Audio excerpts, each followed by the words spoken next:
ಇವತ್ತು ನಾನು ಯಾವುದೇ ಕೃತಕ ಬಣ್ಣ ಅಥವಾ ಪ್ರಿಸರ್ವೇಟಿವ್ ಇಲ್ಲದೆ ಮನೆಯಲ್ಲೇ ತುಂಬ ರುಚಿಕರವಾಗಿ ಡ್ರೈ ಫ್ರೂಟ್ಸ್ ಬರ್ಫಿಯನ್ನು ಹೇಗೆ ಮಾಡೋದು ಅಂತ ಈ ವಿಡಿಯೋದಲ್ಲಿ ತೋರಿಸ್ತಾ ಇದ್ದೀನಿ. ಹಬ್ಬ ಮತ್ತು ವಿಶೇಷ ಸಂದರ್ಭಗಳಲ್ಲಿ ಹಾಗೆ ಮಕ್ಕಳಿಗೆ ಸ್ನ್ಯಾಕ್ ರೀತಿಯಲ್ಲಿ ಇದನ್ನು ಮಾಡಿಕೊಡಬಹುದು.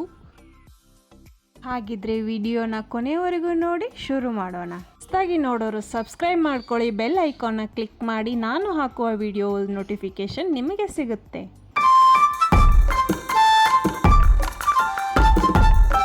ಹಲೋ, ನಮಸ್ತೆ, ವೆಲ್ಕಮ್ ಟು ಅಡುಗೆ ನಂಬರ್ 1. ನಾನಿಲ್ಲಿ 250 ಗ್ರಾಮ್ ಅಷ್ಟು ಖಜೂರನ್ನು ತಗೊಂಡಿದ್ದೀನಿ. ಇದರೊಳಗಿಡುವ ಬೀಜನ ತೆಗೆದು ಈಗ ಕ್ಲೀನ್ ಮಾಡಿಕೊಂಡು ಇಟ್ಕೊಂಡಿದ್ದೀನಿ. ನೋಡಿ, ಖಜೂರನ್ನ ಒಂದು ದೊಡ್ಡ ಜಾರ್ ತೊಗೊಂಡ್ಬಿಟ್ಟು ಇದನ್ನು ನುಣ್ಣಾಗಿ ರುಬ್ಕೊಳ್ಬೇಕು. ನೋಡ್ರಿ, ಇದು ಜಲ್ದಿ ಪೇಸ್ಟ್ ಆಗೋದಿಲ್ಲ, ಸ್ವಲ್ಪ ಬಿಟ್ಟು ಇದನ್ನು ರುಬ್ಕೊಳ್ಬೇಕಾಗುತ್ತೆ. ನೋಡಿ, ಈ ರೀತಿ ಆಗಿದೆ. ಇದಾದಮೇಲೆ ಅರ್ಧ ಕಪ್ನಷ್ಟು ಗೋಡಂಬಿ ತೊಗೊಂಡಿದ್ದೀನಿ, ಅರ್ಧ ಕಪ್ನಷ್ಟು ಪಿಸ್ತಾ, ಅದೇ ಅಳತೆಯಲ್ಲಿ ಅರ್ಧ ಕಪ್ನಷ್ಟು ಬಾದಾಮ್ ತೊಗೊಂಡು ಒಂದರಲ್ಲಿ 4 ಭಾಗ ಮಾಡಿ ಈ ರೀತಿ ಸಣ್ಣ ಕಟ್ ಮಾಡ್ಕೊಂಡಿದ್ದೀನಿ. ಮತ್ತು ಒಣ ದ್ರಾಕ್ಷಿನ ಅರ್ಧ ಕಪ್ನಷ್ಟು ತೊಗೊಂಡಿದ್ದೀನಿ. ಈಗ ಇವೆಲ್ಲವನ್ನು ನಾವು ಹುರ್ಕೊಳ್ಬೇಕಾಗತ್ತೆ. ಒಂದು ಬಾಳಿಗೆಯನ್ನು ಇಟ್ಟು ಅದನ್ನ ಚೆನ್ನಾಗಿ ಕಾಯಿಸ್ಕೋಬೇಕು. ಅದಕ್ಕೆ 2 ಟೀ ಸ್ಪೂನಷ್ಟು ತುಪ್ಪವನ್ನು ಹಾಕಿ ಎಲ್ಲ ಡ್ರೈ ಫ್ರೂಟ್ಸನ್ನು ಚೆನ್ನಾಗಿ ಹುರ್ಕೊಳ್ಳೋಣ. ಈಗ ಸ್ವಲ್ಪ ಕ್ರಿಸ್ಪಿಯಾಗಿ ಬರೋವರೆಗೂ ಇದನ್ನು ಹುರ್ಕೊಳ್ಬೇಕು. ಈಗ ಗ್ಯಾಸ್ನ ಲೋ ಫ್ಲೇಮಲ್ಲಿ ಇಟ್ಕೊಂಡು ನಾವು ಇದನ್ನು ಮಾಡ್ಕೊಳ್ಬೇಕಾಗತ್ತೆ. ಹಾಕಿರುವ ಡ್ರೈ ಫ್ರೂಟ್ಸು ಸ್ವಲ್ಪ ಕಲರ್ ಚೇಂಜ್ ಆಗಲಿ, ಲೈಟಾಗಿ ಬ್ರೌನ್ ಥರ ಕಲರ್ ಚೇಂಜ್ ಆಗಲಿ. ಇದಾದಮೇಲೆ ಇದನ್ನು ಪಕ್ಕಕ್ಕೆ ಎತ್ತಿಟ್ಟು ಚೆನ್ನಾಗಿ ತಣ್ಣಗಾಗಬೇಕು. ನೋಡಿರಿ, ತಣ್ಣಗಾದಮೇಲೆ ಇದನ್ನು ರುಬ್ಕೊಳ್ಬೇಕಾಗತ್ತೆ. ಈಗ ತಣ್ಣಗಾಗಲಿಕ್ಕೆ ನಾನು ಒಂದು ಪಾತ್ರೆಯಲ್ಲಿ ಹಾಕಿ ಇಡ್ತೀನಿ. ಅಷ್ಟರೊಳಗೆ ನಾವು ಇಲ್ಲಿ ಗಸಗಸೆ ಮತ್ತು ಏಲಕ್ಕಿಯನ್ನು ಸ್ವಲ್ಪ ಹುರ್ಕೊಳ್ಳೋಣ. ಗಸಗಸೆನ ಇಲ್ಲಿ 2 ಟೇಬಲ್ ಸ್ಪೂನಷ್ಟು ತೊಗೊಂಡಿದ್ದೀನಿ. ಇದನ್ನು ಲೋ ಫ್ಲೇಮಲ್ಲೇ ಇಟ್ಕೊಂಡು ಇದನ್ನು ಹುರ್ಕೊಳ್ಳಿ. ಇದು ಜಲ್ದಿ ಕಪ್ಪಗಾಗಿಬಿಡುತ್ತೆ, ಕಾಳುಗಳು ಸಣ್ಣವಾಗಿರುತ್ತಲ್ಲ. ಇದನ್ನು ಲೋ ಫ್ಲೇಮಲ್ಲಿ ಇಟ್ಕೊಂಡು ಹುರ್ಕೊಳ್ಳೋಣ. ಸ್ವಲ್ಪ ಕಲರ್ ಚೇಂಜ್ ಆದ ತಕ್ಷಣ ತೆಗೆದುಬಿಡಬೇಕು. ಆಮೇಲೆ ಇದಕ್ಕೆ 4 ಏಲಕ್ಕಿನ ತಗೊಂಡು ಹುರ್ಕೊಳ್ತಾ ಇದ್ದೀನಿ. ಏಲಕ್ಕಿ ಕೂಡ ಸ್ವಲ್ಪ ಚೇಂಜ್ ಆಗಲಿ, ಕಲರ್ ಚೇಂಜ್ ಆದ ತಕ್ಷಣ ವಾಸನೆ ಬರುತ್ತಲ್ಲ, ಆವಾಗ ತೆಗೆದುಬಿಡಬೇಕು.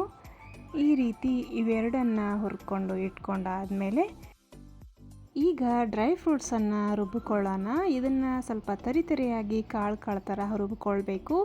ಏಲಕ್ಕಿನೂ ಹಾಕಿ ಸಿಪ್ಪೆ ಸಮೇತ ಏಲಕ್ಕಿಯನ್ನು ಹಾಕಿ ರುಬ್ಕೊಳ್ತಾ ಇದ್ದೀನಿ. ನೋಡಿ, ಈ ರೀತಿಯಾಗಿರಬೇಕು, ತೋರಿಸ್ತೀನಿ.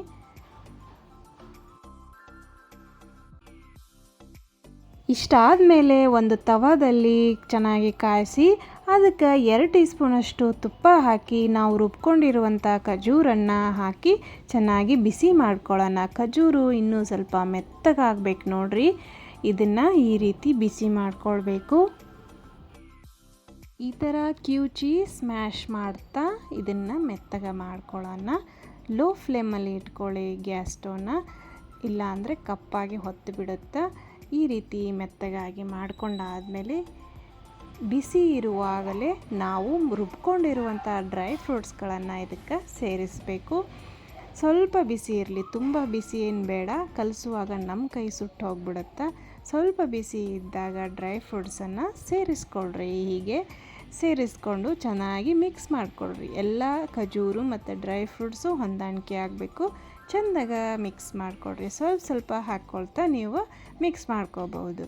ಈ ರೀತಿ ಆದಮೇಲೆ ನೀವು ಕೈಲೇ ಸ್ವಲ್ಪ ಬಿಸಿನೀರಿಂದ ಅಥವಾ ತಣ್ಣೀರಿಂದ ಕೈಯಿಂದ ಪೂರ್ತಿಯಾಗಿ ನಾವು ಮಿತ್ಕೊಳ್ಳೋಣ. ಇದನ್ನು ಮಿತ್ಕೊಂಡ್ರೆ ಸ್ವಲ್ಪ ಮೆತ್ತಗಾಗ್ತೈತಿ, ಸಾಫ್ಟ್ ಆಗ್ತೈತಿ, ಎಲ್ಲ ಡ್ರೈ ಫ್ರೂಟ್ಸ್ ಮತ್ತು ಖಜೂರು ಹೊಂದಾಣಿಕೆ ಆಗ್ತೈತಿ. ಈ ರೀತಿ ಕೈಯಿಂದ ನಾವು ತಣ್ಣೀರನ್ನು ಮುಟ್ಕೊಂಡು ನಾವು ಬಿಸಿ ಇರುವಾಗಲೇ ಇದನ್ನು ಕಲಿಸ್ಕೊಂಡ್ಬಿಡೋಣ. ಅದಾದಮೇಲೆ ಒಂದು ಪಾತ್ರೆ ತೊಗೊಳ್ಳೋಣ. ಪಾತ್ರೆ ತೊಗೊಂಡೋದಕ್ಕೆ ತುಪ್ಪವನ್ನು ಸವರಿ ಆಮೇಲೆ ಗಸಗಸೆಯನ್ನು ಹಾಕಿ ಪೂರ್ತಿಯಾಗಿ ಹಾಕಿ ಆಮೇಲೆ ನಾವು ಕಲಿಸ್ಕೊಂಡಿರುವಂಥ ಖಜೂರ್ ಬರ್ಫಿನ ಇದಕ್ಕೆ ಹಾಕಿದ ಮೇಲೆ ಈ ರೀತಿ ಪೂರ್ತಿಯಾಗಿ ಒತ್ತಿ ನಾವು ಹಾಕಬೇಕಾಗತ್ತೆ. ಕೈಗೆ ಸ್ವಲ್ಪ ತುಪ್ಪವನ್ನು ಸವರಿಸ್ಕೊಂಡು ಇದನ್ನು ಪೂರ್ತಿಯಾಗಿ ಒತ್ತಿ ತಟ್ಟೆಗೆ ಪೂರ್ತಿಯಾಗಿ ಮಾಡಬೇಕು ಈ ರೀತಿ ನೋಡಿ.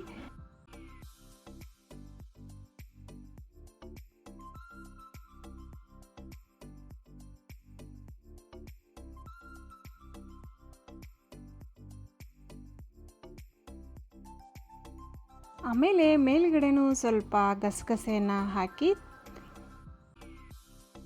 ಈ ರೀತಿ ಗಸಗಸೆನ ಮೇಲ್ಗಡೆ ಅಪ್ಲೈ ಮಾಡಿ ಇದನ್ನು ಅರ್ಧ ತಾಸು ರೆಸ್ಟ್ ಮಾಡಲಿಕ್ಕೆ ಬಿಡ್ರಿ, ಗಟ್ಟಿಯಾಗುತ್ತೆ. ಅದಾದಮೇಲೆ ಇದನ್ನು ಒಂದು ತಟ್ಟೆಗೆ ಹಾಕಿ ನಮಗೆ ಯಾವ ಶೇಪ್ ಬೇಕೋ ಆ ಶೇಪಲ್ಲಿ ಮಾಡ್ಕೋಬೋದು. ನಾನು ಚೌಕಾಕಾರದಲ್ಲಿ ಬರ್ಫಿ ಶೇಪಲ್ಲಾಗಿ ಮಾಡ್ಕೋತಾ ಇದ್ದೀನಿ ನೋಡ್ರಿ. ಈ ರೀತಿ ಪಟ್ಟಾಗಿ ಉಚ್ಚುತ್ತೆ. ನಾವು ತುಪ್ಪ ಸವರಿರ್ತೀವಲ್ರಿ, ಪಟ್ನಾಗಿ ಉಚ್ಚುತ್ತೆ. ಒಂದು ಪೇಪರ್ ಮೇಲೆ ಹಾಕಿ ನಾನೀಗ ಚೌಕಾಕಾರದೊಳಗೆ ಕಟ್ ಮಾಡ್ಕೊಳ್ತಾ ಇದ್ದೀನಿ ನೋಡ್ರಿ. ತುಂಬ ಸಾಫ್ಟಾಗಿರುತ್ತೆ, ರುಚಿಯಾಗಿರುತ್ತೆ, ಹೆಲ್ದಿನೂ ಕೂಡ. ಯಾವುದೇ ಬಣ್ಣನೂ ಯೂಸ್ ಮಾಡಿಲ್ಲ. ಈ ರೀತಿ ನಾವು ಮನೆಯಲ್ಲಿ ಮಾಡ್ಕೋಬೋದು, ತುಂಬ ಚೆನ್ನಾಗಿರುತ್ತೆ. ಬೇಕ್ರಿಯಲ್ಲಿ ಕೂಡ ಈ ರೀತಿ ಸಿಗುತ್ತೆ ಖಜೂರ್ ಬರ್ಫಿ ಅಂತ, ಆದರೆ ತುಂಬ ಕಾಸ್ಟ್ಲಿ ಆಗಿರುತ್ತೆ. ನಾವು ಅದೇನ ಮನೆಯಲ್ಲೇ ಮಾಡಿಕೊಂಡ್ರೆ ತುಂಬ ಚೆನ್ನಾಗಿರುತ್ತೆ. ಈ ರೆಸಿಪಿನ ಝರೂರ್ ಟ್ರೈ ಮಾಡಿರಿ, ಇವತ್ತೇ ಮಾಡಿರಿ. ಲೈಕ್ ಮಾಡಿರಿ, ಶೇರ್ ಮಾಡಿರಿ, ಸಬ್ಸ್ಕ್ರೈಬ್ ಮಾಡಿರಿ. ಹೀಗೆ ರುಚಿಯಾದ ರೆಸಿಪಿಯೊಂದಿಗೆ ನೆಕ್ಸ್ಟ್ ವಿಡಿಯೋದಲ್ಲಿ ಸಿಗ್ತೀನಿ. Thank you.